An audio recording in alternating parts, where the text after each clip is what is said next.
Hello, everyone, and welcome to Expert Webcast. I'm Alex Caston, Managing Partner of Convergence. I'm an M&A banker, and I'm pleased to moderate today's panel on trends and transactions in cannabis. Before we jump into the discussion, let me take a moment to introduce the speakers here today. I'll start with Sean Monroe, who's a partner in the Mergers and Acquisitions and Entertainment and Media Group, Paul Hastings, based in Century City. Sean specializes in complex mergers and acquisitions, joint ventures, private equity, and corporate finance transactions, including fund formation and investments, portfolio company acquisitions and divestitures, joint ventures and restructurings, venture capital, and early stage formation and investment transactions, as well as executive employment and compensation structures. Sean is active in the cannabis space, having worked on a number of cannabis industry transactions. Ancillary to his core practice, Sean also has extensive experience with federal and state securities laws and regulations, state corporate laws and general corporate matters and corporate governance, with related experience in tax, intellectual property, employee benefits, ERISA, environmental, and bankruptcy practice areas. He holds his JD from Berkeley Law, University of California, and his bachelor's from Georgetown University. Sean, it's great to have you back on Expert Webcast. Thanks very much, Alex. Happy to be here. Elaine Carey is a managing director at FTI Consulting, splitting her time between Los Angeles and the Bay Area. Elaine has served as an advisor and problem solver to senior executives of Fortune 100 corporations and law firms for more than 30 years, overseeing clients' most complex and sensitive problems around the globe involving integrity, political security, and reputational risks. Elaine co-leads FTI Consulting's cannabis practice. Her experience and expertise include due diligence, fraud, business intelligence, FCPA, anti-money laundering, compliance and investigations, cannabis compliance, Latin America, asset tracing, intellectual property theft, and supply chain issues. Early on in her career, Elaine was an investigative journalist reporting from more than 30 countries on political, economic, business, and social developments, including having established an office in Moscow for Cox newspapers in 1988.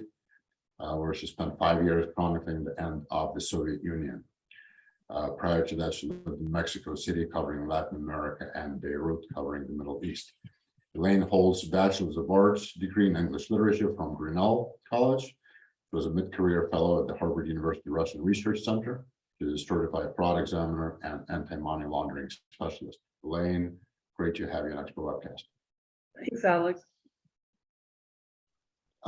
Mike Ricardo is VP Corporate Development and CFO of Sharevolt. Sharevolt is the innovation leader in providing virtual data rooms and secure document sharing solutions that allow businesses to control and track the sharing of confidential information with external parties during due diligence and other critical business processes. Mike leads financial planning and reporting, as well as corporate development for Sharevolt. He's a senior executive with a background in storage and servers, semiconductors, networking, and multimedia. Previously, Mike was CEO of Amnis Systems, VP and General Manager of Cirrus Logic, and CEO of Lexar Media.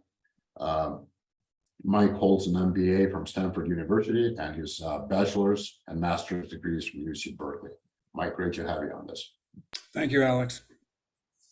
And then last but certainly not least is Aaron Spalding, who is the co-founder and managing member of Spalding Financial. Aaron has more than 20 years of experience in all forms of valuations and has provided various financial consulting services to numerous organizations during her time with Spalding Financial, Senior Lewak, PricewaterhouseCoopers, American Appraisal Associates, and Gersey Snyder. Aaron holds a Bachelor of Science degree in Applied International Finance from the American University of Paris, France. She is a certified valuation analyst accredited by the National Association of Certified Valuators and Analysts, and is a certified mergers and acquisitions advisor accredited by the Association of Mergers and Acquisitions Advisors.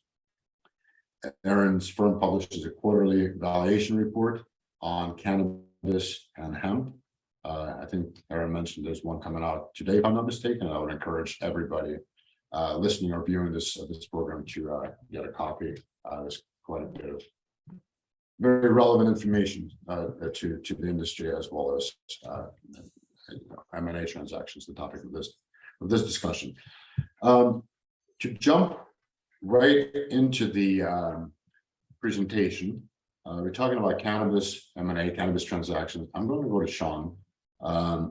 What are some of the macro level challenges and opportunities in the cannabis M&A market that you're seeing as an M&A lawyer? Well, thank you, Alex. And as I mentioned, happy to be here with my fellow panelists. I think it's going to be no surprise to the panelists and to others who may be participating that the market continues to be challenged by capital access and regulatory restrictions. It's not an efficient M&A market owing to state level regulation, the lack of clear guidance from a federal perspective as to the legality of cannabis businesses, and these sort of inefficiencies have played themselves out through complicated deal structures, which we can talk about, through pricing and valuation inefficiencies, and just through continuing uncertainty as the promise of the cannabis markets have somewhat caught up to the reality of actually executing on deals in this space. Thank you, Sean. Let me go to Elaine with this. And you co-head FTI's cannabis practice. It seems like the themes of sort of inefficiency, need for capital, sort of uncertainty, they're pretty consistent in the industry. Has anything changed post-pandemic that you're seeing? I think what's changed is that maybe even some of the private financing that you saw before, in what I would call the heydays, even those investors these days aren't willing to overlook sort of pie in the sky business plans, and business plans that don't actually suggest that they might get to profitability sometime soon, and take much harder looks at what the books say and how they're constructed and what you're spending your money on. So if you can't conserve cash right now when capital raises are so difficult, I think Viridian said that capital raises this year are down by more than 63%. That's quite a figure. So if you can't conserve cash, and you don't think you have a chance of making it being big enough to hold on until there's some form of safe banking, a lot of things change. I wouldn't hold my breath waiting for federal legalization.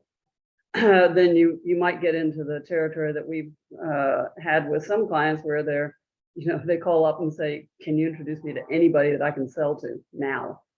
You get down to the fire sale kind of activity, whereas a lot of those companies now that you see that happening to, or that they're even just going out of business, they were the darlings in 17 and 18, but they just never rationalized a business plan and really ran it like with grown-up accounting that would probably make Aaron happy. Thank you. And fire sale is generally not a great way to sell a business. So it's a question of if there's anything left to sell at that point. So let me turn to Aaron on the valuation side of things. And your firm publishes the quarterly valuation reports. What are the trends that you're seeing? What valuations down? Has private company valuations caught up with the public markets yet? No, they haven't necessarily, but what we have seen in the last year is sort of the tail end of the, I guess, the SPAC heyday and the reverse mergers, and those are definitely, I don't want to say dying out, but they're stalling. There's a lot more oversight, and there's a lot more scrutiny on those deals. So I don't think, and I mean, looking into the future a little bit, I don't think those are gonna put up a strong showing. But some of the smaller deals, private companies, those are going to be distressed as they have been in the last few months. And again, it's not on a national level that we're looking at it, it's state by state. So in terms of the multiples that we see, it's all over the board, and it depends on the level of distress of the seller in a lot of cases. Thank you, Aaron. Let me turn to Mike. The glass is either half full or half empty. So somebody's distress is a great acquisition opportunity for somebody else, potentially. But and distress seems to be the theme so far here. You have to do quite a bit of due diligence to figure out what exactly you're buying with a business that maybe in a fire sale or maybe distressed. Are you seeing any differences in due diligence cycles and sort of due diligence imperatives in cannabis as compared to other industries? I know your firm is very active in life sciences, for example. Yeah, so we do see differences, particularly in the life science industry with the younger companies, particularly if they're cannabis therapeutics related companies, because obviously, as the other panelists have said, is the valuations have declined. The result of that is that we see that investors require much deeper dive and due diligence if they're interested. And obviously, the amounts of money that they're willing to invest in the earlier stage companies is much less than what it has been. So a lot of it has to do with being prepared for due diligence in a much more detailed way, and also, for example, setting short-term milestones that can, be monitored, so that if you have to go back to the same investor who put a smaller amount of money than you would wanted, that you have achieved milestones that they would consider, investing another smaller round. So we've seen a lot of that happen. We also have seen, frankly, companies that are in distress stage or going through an asset, liquidation. And we've been used to support that because, in that case, you're sharing information with, potentially creditors or, dip financiers or whatever. So we've also seen a little bit of an uptick there. I get piles of Chapter 11 filings all the time now, more so than in the past. Thank you. Thank you, Mike. Let me go back to Sean. Just talking about the cannabis industry in general, we've heard a lot of talk about branding, building a brand. Is that really the strategy to generate value? Have we seen any brands, sort of prevalent brands, emerge in the industry? And is branding what drives M&A activity? Well, I think there continues to be interest in brand building. Some of the deals, that we see involve, well-known consumer retail brands that are looking to cross over from a category perspective into cannabis, and whether, those, retail identifications with a particular brand crosses over, given the expansion of consumer interest in cannabis products. We see celebrities, in sports or in other industries, seeking to sort of grow a business, and market to their demographic and their fans and the like. So in that way, brands are relevant from a more commercial perspective, if you will, sort of less celebrity driven. I think there's still a question out there as to whether, from a national perspective, given fragmented state by state regulations, you can have brands which are able to cross over and sort of find, marketplace acceptance, in different markets, and potentially, that's seeing itself play out with just the decline in retail sales of cannabis products. And we might talk about the, continuing, challenge of the illicit market in mature, markets such as California or Colorado, and the pricing and margin pressure that alternative source of product puts on branded and even non-branded cannabis. So long story short is there's continuing interest just as people look to establish a brand and hopefully grow and sort of establish market share. But I wouldn't say that we've seen anything break out yet at this point.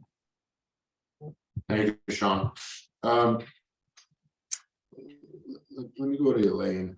Are you seeing that sort of this novelty of the industry wore off a little bit with investors? There's lesser interest in putting money in, or is it that the many of the business plans are sort of initial projections, initial strategies of many of the companies have turned out to be unrealistic and need to be really revised because you have to make more money than you spend? There is a certain amount of that. I know it's a novel idea, but yes, I think people, the family office investors, et cetera, in 16, 17, even 18, were just willing to get in because, you know, they were afraid of being too late, you know, FOMO, fear of missing out. And now I think people have realized that it's here to stay and that you really need to treat this like an ordinary business, and people are being much pickier about it, asking more questions rather than thinking that they have to grab it now because they're going to make a lot of money, because, you know, it's pretty obvious. You've seen companies go out of business. You see these headlines about the debt they're carrying, and they're also just demanding much better professional management. And you know, we've seen that coming into the industry slowly over time, but now I think it's really a must-have, not you know, the long-time cannabis activists, or, you know, I'm going to save the world with cannabis doesn't cut it with investors anymore.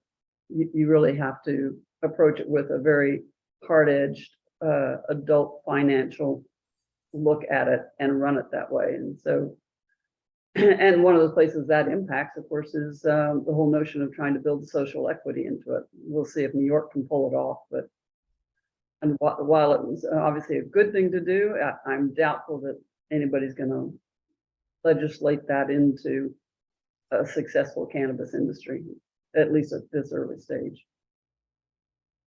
That's an interesting one, Elaine. Let me turn to Aaron on the social equity. Have you seen any correlation of successful, whatever the definition of a successful social equity program is, correlation with valuation role? To be honest, not yet. I haven't seen it play out, but I think, and maybe I'm just you know, naive and too hopeful, but Elaine mentioned New York, I think, and New York is definitely something we're watching with the social equity participants still needing to be the 51%, but with recreational licenses only being open to those social equity participants. I think that creates a space for them to actually attract partners. So a 49% or less minority interest partner that wants to be in the rec space, but otherwise can't in New York. I think it's also going to help them with just understanding the business and the industry of cannabis, which, you know, a lot of the social equity candidates can't possibly have had yet at the legal level. So I think having that insider information from one of the bigger corporate enterprises is going to really help. It's yet to be seen, of course, but I think that's where the New York market might go in terms of partnering or minority interest investments in these social equity deals. So you might see minority non-controlling acquisitions. Interesting. Thank you, Aaron. Let me go to Mike on the as a firm, you see quite a few deals. Are you seeing transactions when we talk about cannabis transactions? We talk about the cannabis industry, but are you seeing players or acquirers from other industries, whether it's food and beverage, pharmaceuticals, tobacco, stepping into the space sort of to capitalize on the cannabis industry? Yeah, we do see some of that. I mean, primarily, initially, we've seen companies that are in what I call a therapeutic development, drug development area, and of course, you're subject to much more regulatory requirements there, because if you want to commercialize a treatment based on a cannabis component, you have to go through, you know, the FDA and various clinical trials, et cetera. And so that requires a lot more time and energy and funding. But we have seen some that are just trying to raise money, perhaps to develop their sales and marketing organization, you know, for recreational commercial use. But you know, on the therapeutic side, which is a pretty interesting segment, you know, the due diligence there with investors is much deeper and much more technical, and also requires, you know, ongoing compliance within the company in terms of keeping documents updated and what some people call inspection ready, because the FDA in the US can come in and request an audit any time. So being able to have due diligence and also be able to do detailed activity tracking of your documents and access is critical in those particular therapeutic kinds of applications. Thank you, Mike. Let me go back to Sean as the M&A lawyer in the discussion. Are you seeing across industry transactions any prevalent sort of larger players stepping into the cannabis space? A little bit, Alex, and some of our representations are of companies which are investing in ancillary, cannabis ancillary businesses such as hydroponics or other products or services which serve the market, but which are not directly involved in the cultivation or distribution of cannabis. So to the extent that the fundamentals of the industry itself are challenged, that's obviously going to have a spillover effect even on an ancillary side. But investing in adjacent cannabis businesses is a way to circumvent the regulatory challenges that U.S. listed companies or companies which are otherwise involved with with bank finance or with other capital sources which are difficult to access because of the uncertainty at a federal level. That investing in adjacent businesses may be a way to get some exposure to the cannabis market, but without directly dealing with those challenges. And one of the things I just wanted to circle back. I mean, it's interesting. We talked about fire sales and the distress in many of the sort of state level retailers. One of the things to look for, and even on a social equity perspective, is the value of the licenses. And the licenses to operate cannabis businesses will remain a key asset. And so figuring out how to structure deals even in a even in a distressed market to obtain the benefit of that license will continue to be key, because that's an asset which is not a commodity and something absolutely worth pursuing even in a downside environment. And I would also think, Sean, that for an out of industry player, like let's say a beverage company, to buy a cannabis business, it's a very complicated proposition because by definition you're buying a business that's not efficient. It has to be run state by state, can't fold them into your existing operations. So the deal structures have to accommodate for that, you would think. That's right, Alex. And I think you'll see deal structures both from an operational perspective but from a legal perspective, because if an acquirer is restricted from owning or operating cannabis related business, how do you deal with that from an investment perspective? And so we do see things such as options or fully paid warrants or convertible debt control agreements or some other structures to kind of circumvent those licensing restrictions. But back to the macro point, as an M&A lawyer, that's what we do, and we help guide clients, around those issues. But those are additional inefficiencies, which take time, which take money to solve, which may be, chilling some of the interest in the space that we've all touched on so far. Well, as an M&A lawyer, it's exciting because the cannabis industry, legal cannabis, Bloomberg projects the industry to be 70 billion, 70 by 2028. So it's a big enough industry to where you're going to see some sizable deals and significant consolidation of the existing players. Let me turn back to Aaron on the valuation side. Sean mentioned licensing. Is that still the sort of the main asset for many of these companies? Yeah, I think license in most states still is the most important. I mean, unless you're talking about states that don't have any kind of a cap whatsoever. But it's. I agree with Sean that it's not yet a commodity. I think there's a long time before it becomes a commodity. It's not a liquor license. Mm-hmm. So aside from the license specifically, it's also location is pretty important. The leasing deals. I mean, if we're actually talking about a deal and allocating the value to the different assets, the license is going to take up the lion's share of that total compensation.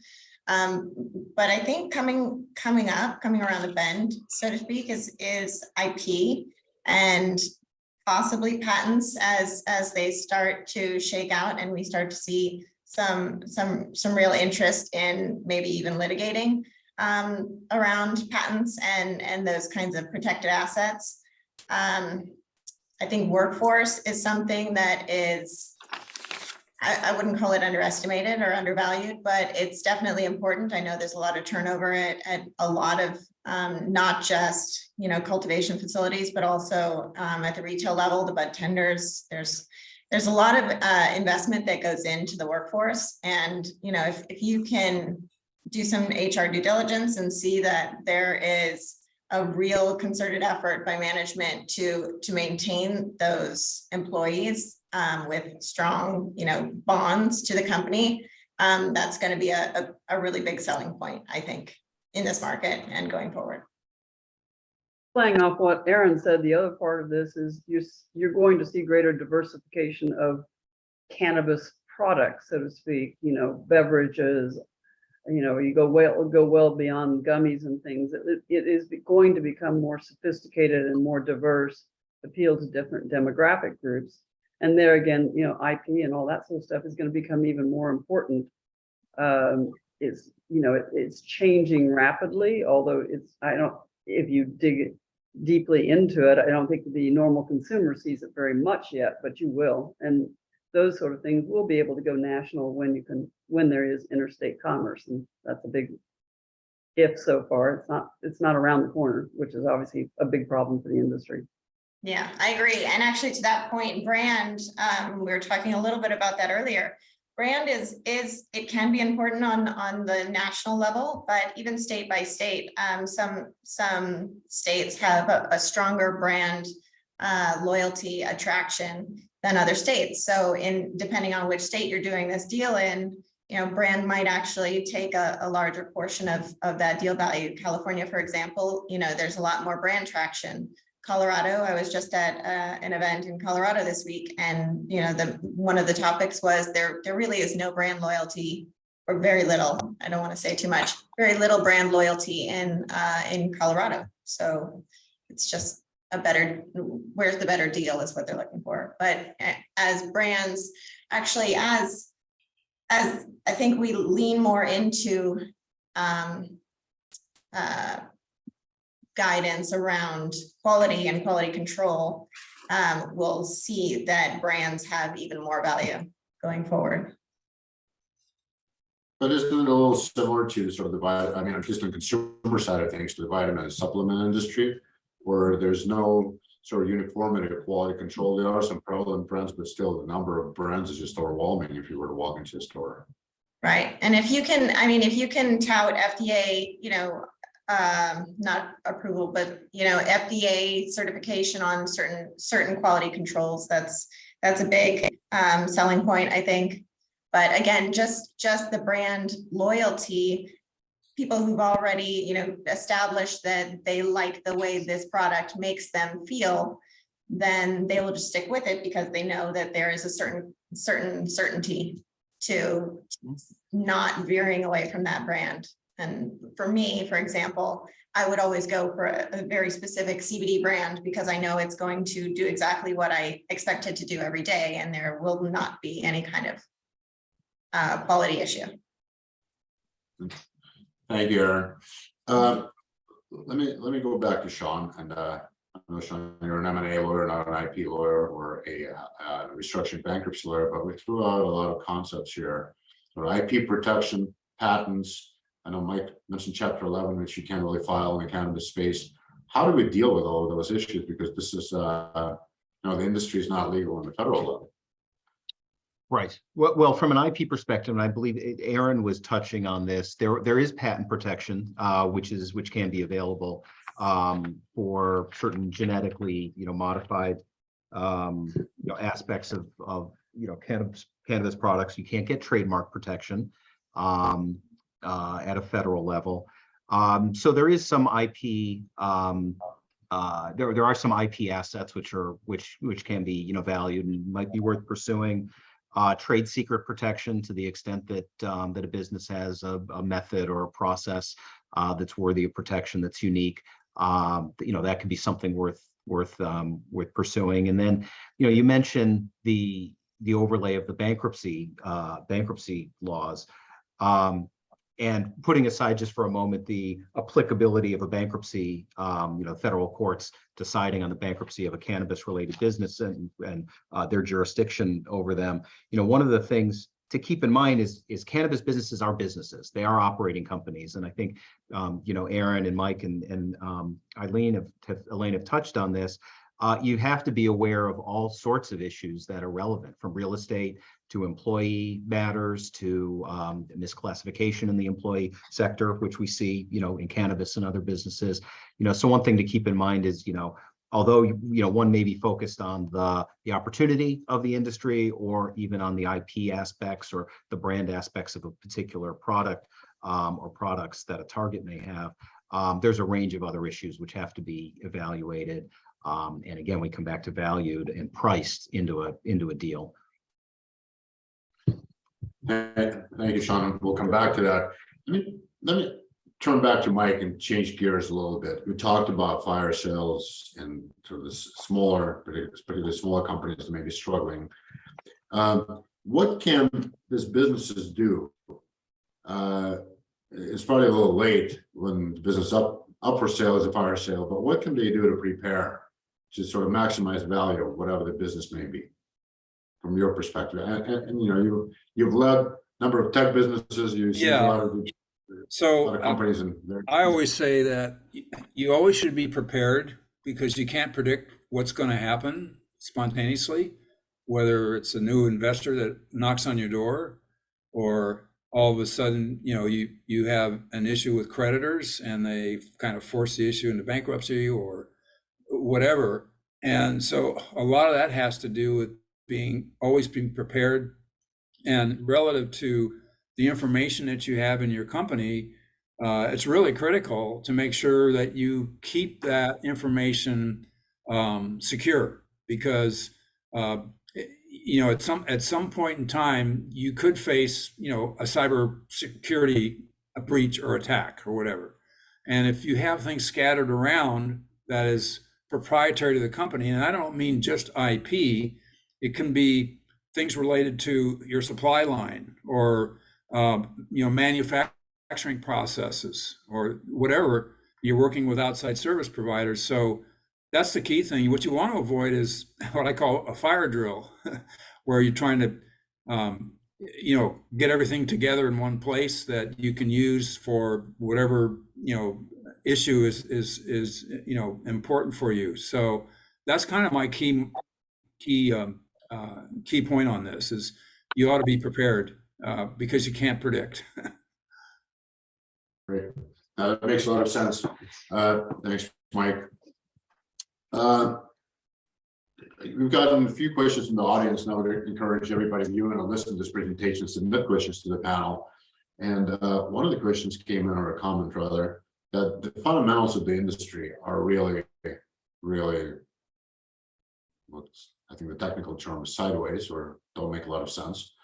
So how do you attract new investments when that's the case? And let me go to Elaine. You co-lead the cannabis practice at FTI, and you see quite a few cannabis companies. Are the fundamentals so off because we're really sort of in the midst of an industry that's inefficient by definition, having to operate state by state, and unable to, tax reasons, banking, what have you?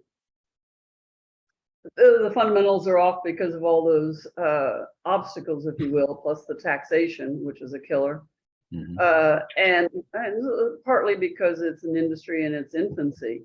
But it also means that if you want to stand out from a crowd that doesn't look too good in the first place, you got to keep your own house in order and figure out how you do stay alive, which means you have to take a really close look at what business you're operating, conserve your cash, rationalize your own operations so that you can make it through and look at it long term. The other part of it is, as we've seen, that you get great variations in pricing because, cultivation is, a lot of this is a commodity. You can go up, it can go down. Then you add inflation on top of that. So there are a lot of variables that you actually need to plan for in a more concrete way than you did in the early days of the industry, where investors were more forgiving of that sort of thing because they were still so entranced by the whole notion of cannabis. The only way to make it is to run a really tight ship, which, and that's true in any business, but it's even truer in this particular business at this particular time. It's not a whole lot different than the dot-com era when you see, then you had the dot-com bust. And a lot of those were, very aspirational, and some were really cool ideas, but they just never made it.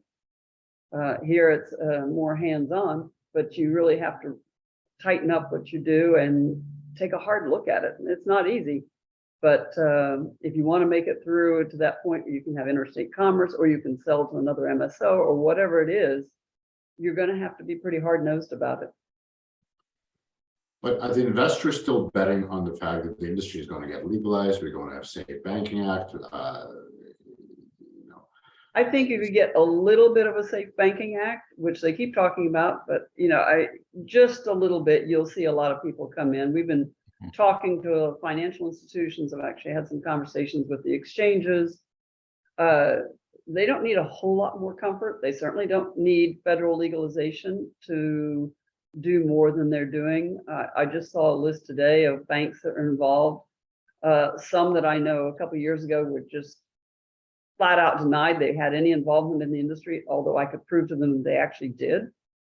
So it is widening up, but it's not the great rush that you need. And of course, the people who really need the access to the capital markets are those social equity participants. So, this notion that the industry is going to help for social equity, it won't help unless you get some capital money in there.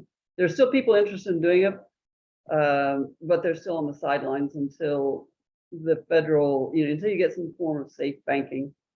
Decriminalization is nice. Safe banking would go a lot farther. Great. And it seems like this is the conversation we've had on talking about cannabis year after year, right? And the expectation was, well, there are quite a few people employed in the industry since the big tax base is going to get legalized, and we've watched the industry grow and become much more institutional, and yet the conversation stays the same with respect to legalization. Let me turn back to Aaron on the valuation side of things.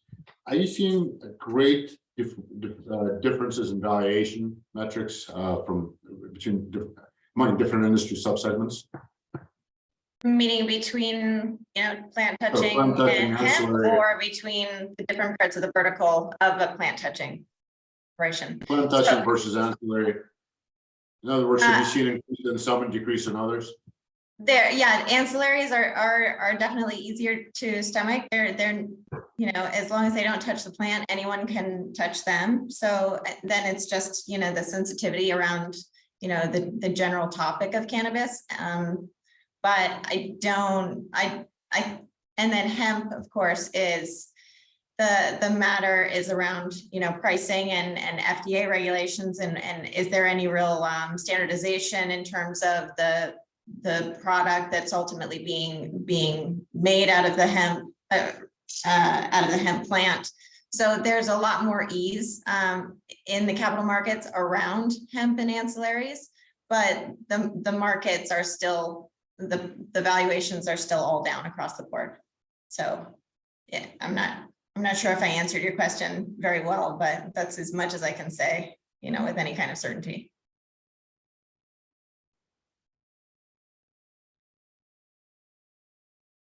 Oh, you're on. Now you're on mute. You're on mute, Alex.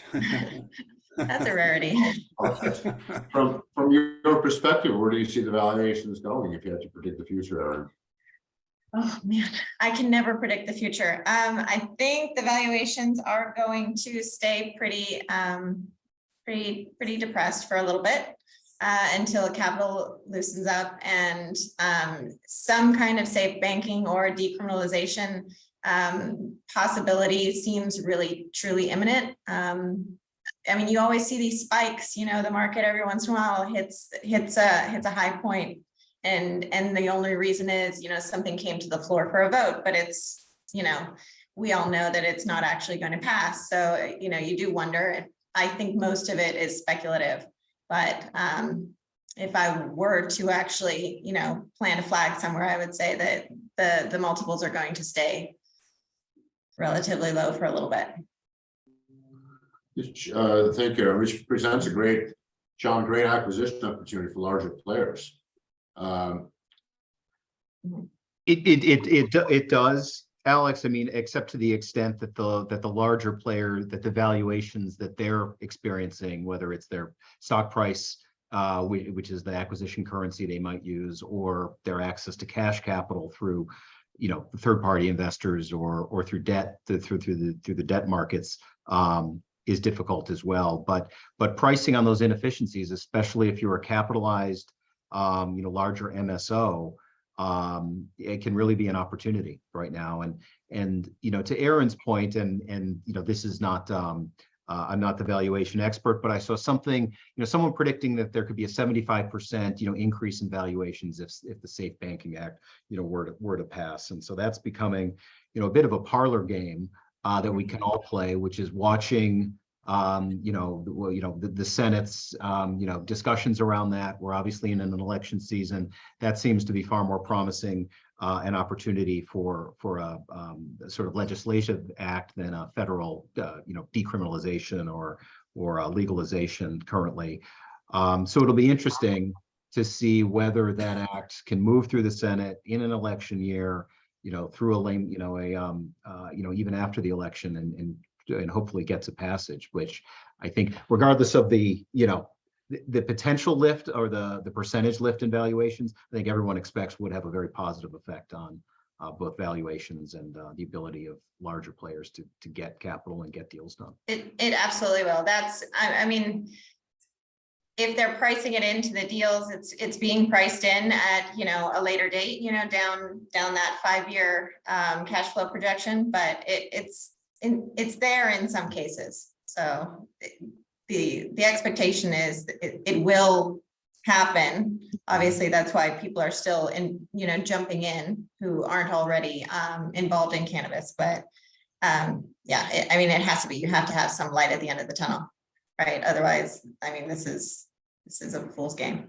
Right. But again, it's one of the things we've been talking about for quite a few years now, because if you have, if you can bank, if the Safe Banking Act gets passed, if you don't have to have operational inefficiencies and it can operate, on an interstate basis, your cost of operations go down drastically, your cost of capital goes down drastically. All of a sudden, you've got a completely different industry, different company, versus when does it happen?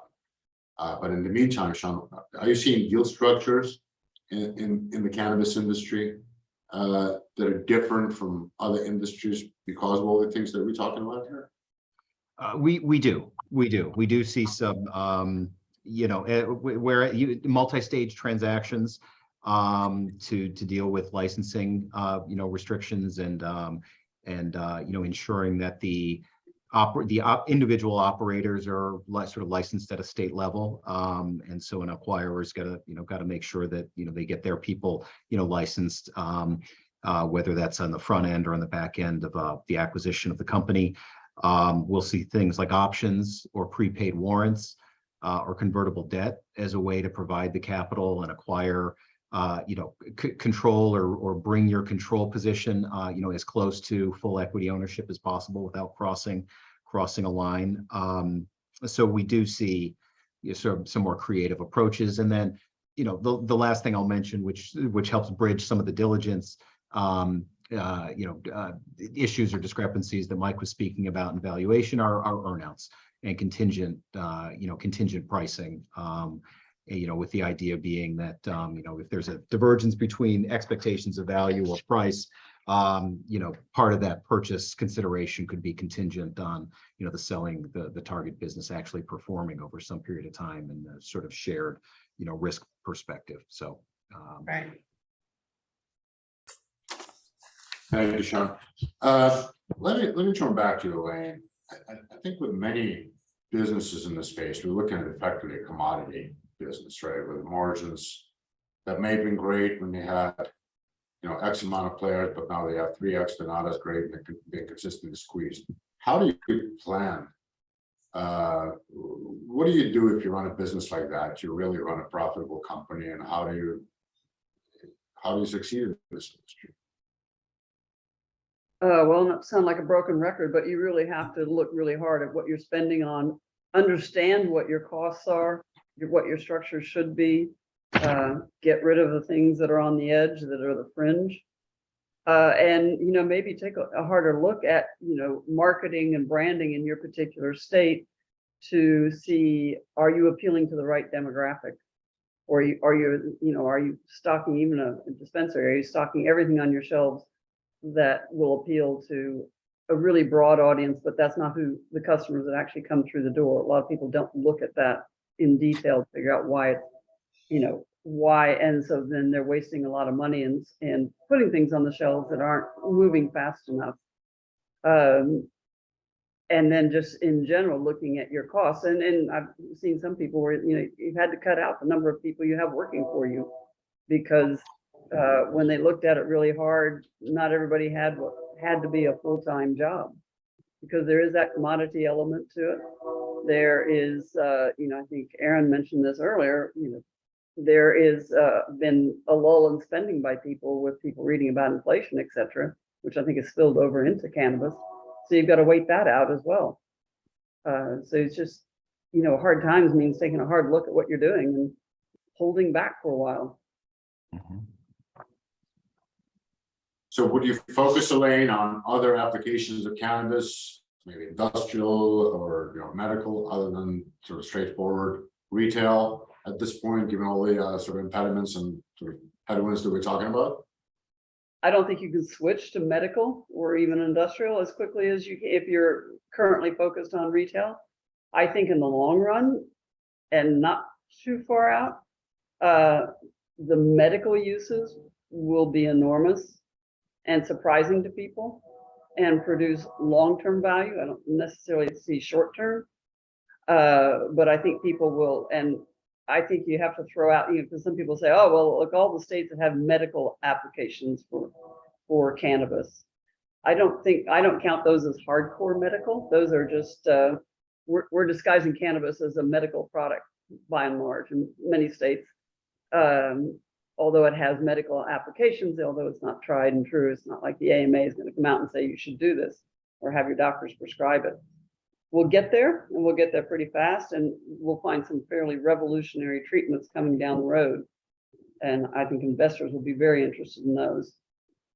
And give people more time, because you have to then go through clinical trials, et cetera. Much like we're seeing in psychedelics now. There's interest in psychedelics for that reason. And interestingly, if you read what the psychedelics file, some of them actually flat out say, we don't know that we'll ever be profitable, but this kind of research takes a long time. So don't count on it. So they're really upfront about it, and yet people are still investing. Right. Thank you, Elaine. Let me turn back to Mike. You brought up the issue of cybersecurity, and it's prevalent in many industries, including I think cannabis, and maybe even more so in the cannabis industry, because many of these companies, various reasons, do not have very high barriers to entry in terms of cyber, and have not really taken the precautionary steps.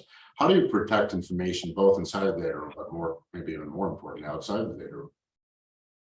Yeah, so that issue is becoming more important within a lot of industries in the U.S. now, but also within the whole biotechnology area. And if, again, as I mentioned, if you're developing a therapeutics that's based on a cannabis component, you're subject to all the FDA processes. So what we're seeing is that it's not just the business development people that are normally involved in the due diligence process, but it's IT getting involved because they're concerned in general about making sure all their highly proprietary information is protected. Because the fact of the matter is there are state and country actors out there that are looking at these innovative companies. And in the biotech industry, you know, in therapeutics, it's a very, very innovative industry. It's dominated by smaller companies. So even smaller companies need to take precautions by having, you know, internal compliance requirements on how you manage, particularly your confidential information, and making sure that we always recommend that you go through a process internally and develop, you know, the internal compliance requirements, and then being able to put it in a safe place, you know, like a share vault where you have, you know, lots of security layers and access controls, very granular, and detailed activity tracking, et cetera. That way, so you don't have documents of proprietary information that leak or are made, you know, get available to an unauthorized user. So it's becoming we see a lot more of that concern. So Even just state reporting requirements require that you yes, have good cybersecurity, because if you're reporting to a metric or something and it goes down, you're still exactly. liable to the state for Yeah. time reporting. So you can't just say, well, I'm sorry, our Yeah. system went down. They go, well, so Yeah. that's You your know, as I problem. mentioned before, it's more than just the scientific technology and IP and even, you know, trade secrets. It's also if you have a supply chain that's that, you know, or you have proprietary manufacturing processes and you're working with outside service providers, particularly overseas companies, is you're going to be sharing information between, you know, among them, and you want to make sure that you have a way to protect that. So this is becoming much more relevant. That's a good point. Thank you, Mike. Yeah. Elaine. Let me turn back to Aaron on licensing. Have you seen overcapacity? And what is happening to the value of licenses? Somebody just sent in a comment or a question, and that there are twice as many dispensaries in Colorado as Starbucks. Really Yeah, the licensing is an issue, but not because there are necessarily too many. It's the balance of licenses. So, you know, the retail versus the cultivation versus the market, you know, the demand for the product in general, and then where those are placed. So it all factors in, and if the balance isn't just right, and this is not like a typical market, you know, free market issue where you just get up and move to, you know, a better market. You have very little mobility once you have that license. So things are, you know, very much locked in place for certain periods of time. And I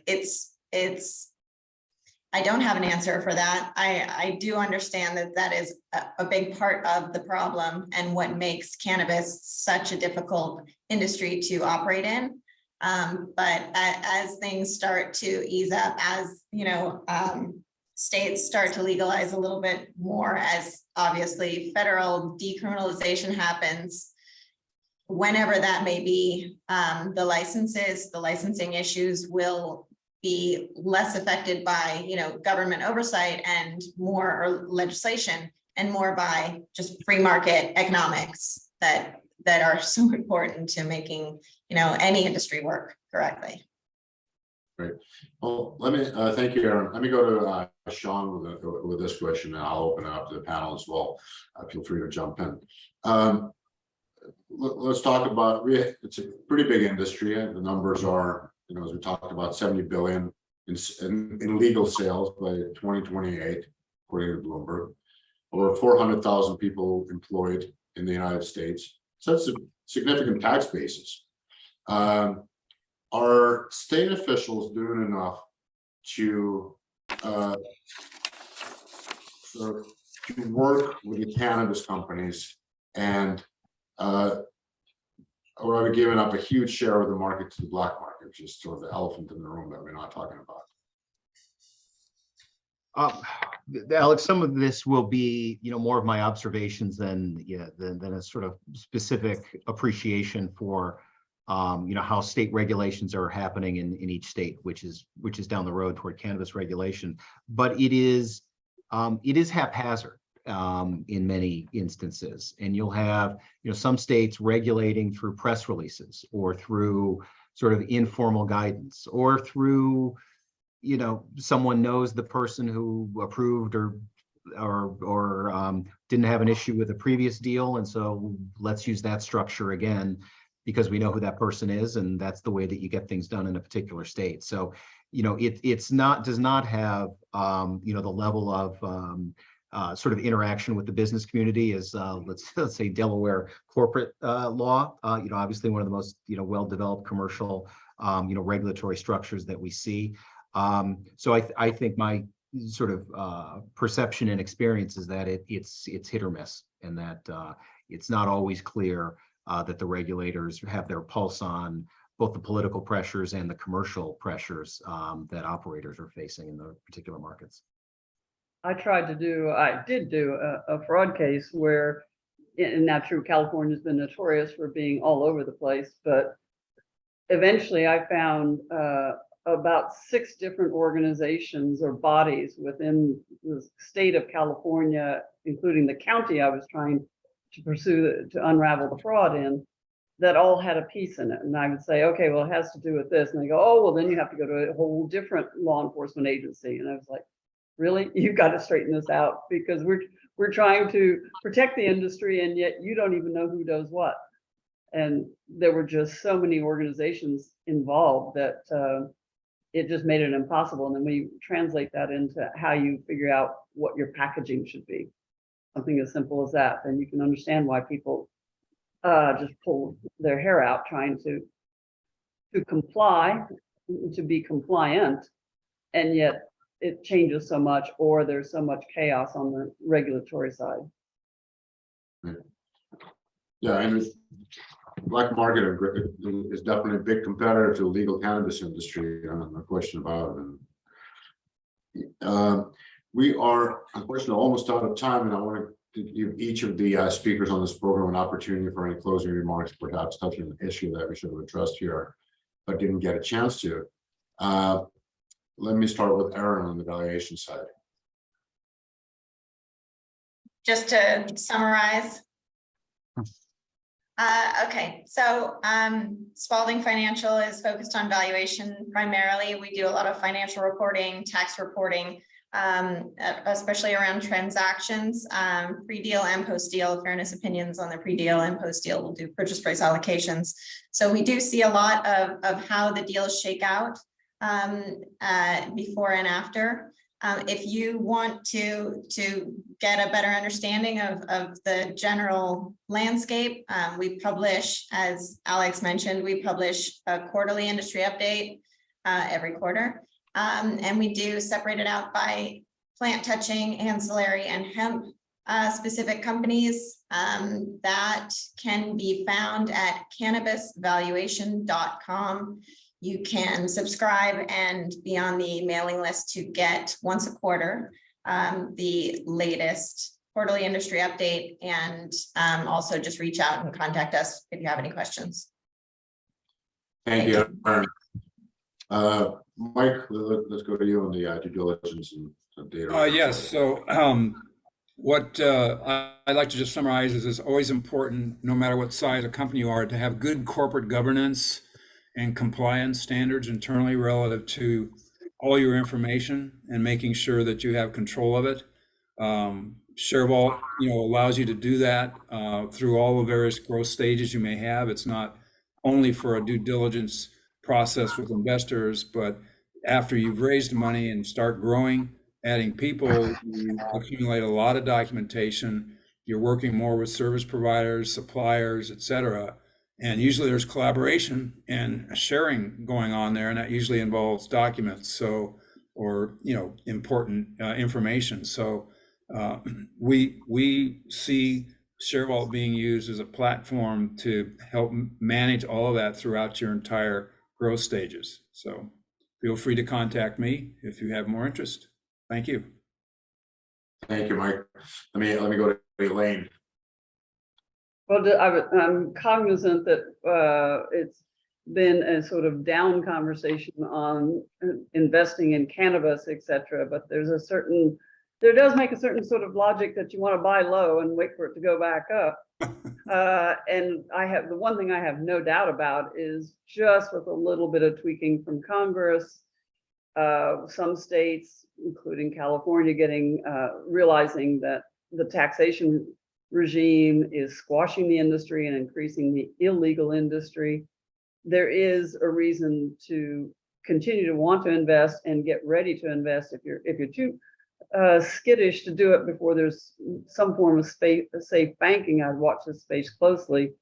But it will take off, and it will become national, and it will become international. So I wouldn't just put this to the side and say I'm never going to do this. If anything, I'd just be a little more patient. And again, buy low and watch for it to go up. Great point, thanks, Elaine. Let me turn to Sean. Well, I would echo Elaine's sentiments and those of Aaron and Mike, that there is still a lot of great promise in this industry. And Alex, you quoted the size of the market, projected size of the market, and so players both at an MSO and even a local operator perspective, should get their house in order and make sure that they're ready for capital or M&A situations. And then I'd advise all players to look to experienced advisors, because there are a range of the ordinary M&A as well as specific regulatory and licensing and valuation issues present in this industry. And there are certainly folks on this call who can help navigate folks through those issues. Thank you. Thank you, Sean. Now, that's a key point of experienced advisors, and I would look at it from two perspectives. If you're smaller companies that may be experiencing distress or operational troubles, it's better to plan ahead and try to maximize the value rather than waiting for a fire sale, because that's definitely not going to maximize the value. And from the other perspective, this is a great opportunity to build market share and make some great acquisitions. So I would encourage everybody, regardless of what part of what segment of the market you're in, to reach out to the people on this call, on this program. If nothing else, to brainstorm ideas. And I want to thank all the speakers here, Elaine, Aaron, Mike, and Sean, for putting together a great discussion. And we are adjourned. Great. Thank you very much. Thanks, Alex. Thank you. Thank you all.